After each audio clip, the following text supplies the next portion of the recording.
Hello students, today I am discussing here paralanguage. See, paralanguage means oral communication does not just occur through words altered. Means जो हमारा जो हम communication करते हैं वो केवल हमारे वर्ड्स से ही नहीं पता लगता है, उस वर्ड्स में भाव छुपे होते हैं. मीन्स जैसे एग्जांपल के लिए मैं आपको बता रहा हूँ कि मान लीजिए पिच है और हमारा टेम्पो है, रेंज है, रेजोनेंस है और क्वालिटी ऑफ वॉइस, ये रिकॉग्नाइज करा देते हैं हमको एज के बारे में, सेक्स के बारे में, इमोशनल स्टेट के बारे में और पर्सनैलिटी के. एग्जांपल के लिए अगर कोई उसकी आवाज़ से हम समझ सकते हैं कि उसका सेक्स क्या होगा, मेल होगा, whether it will be male और female. For example if he is talking in very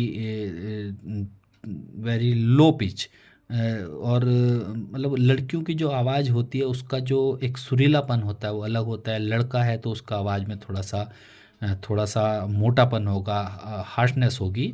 तो उसको आवाज़ को पहचान के हम पता लगा सकते हैं. इसके अलावा आप पता लगा सकते हैं जैसे टेम्पो है तो स्पीकिंग टू फास्ट, बहुत तेज़ी से बोल रहा है या बहुत धीरे बोलना जो है वेरिएशन कहलाता है टेम्पो का. तो ये सब हमें पैरा लैंग्वेज के अंडर आते हैं और पैरा लैंग्वेज जो है एक तरह से हमें बता देता है. It is a clue about age, sex, emotional state, personality. जैसे एग्जांपल के लिए अगर बहुत बूढ़ा आदमी है तो वो थोड़ा धीरे बोलेगा और जो जवान है वो थोड़ा सा तेज़ बोलेगा. या इमोशनल स्टेट, बहुत गंभीर व्यक्ति है या परेशान व्यक्ति है, उसका इमोशंस से पता लग जाएगा, बोलने से उसकी पता लग जाएगा ये आदमी परेशान है.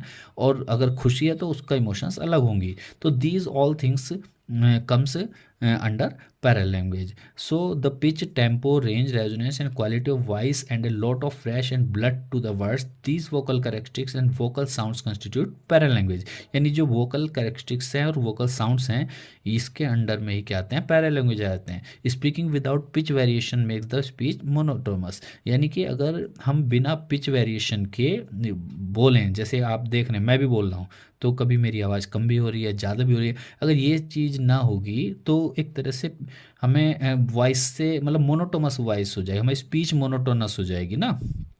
एक बिल्कुल एक उसमें इम्पॉसिबल भी है, एक उसमें हम नहीं कर सकते. स्पीच को हमें कहीं अकॉर्डिंग टू हमारी जो फीलिंग्स होती हैं, भाव होते हैं, हम उसी के अकॉर्डिंग अपनी स्पीच में या अपने टॉक करते हैं. तो ये सब किस में आता है, parallel language. So main thing here it is most important thing क्या है कि the pitch, tempo, range, resonance and quality of voice add lot of fresh and blood to the words. यानी ये जितनी चीज़ें हैं ये सब किस में आती हैं, ये सब पैरेलल लैंग्वेज के पार्ट्स हैं. और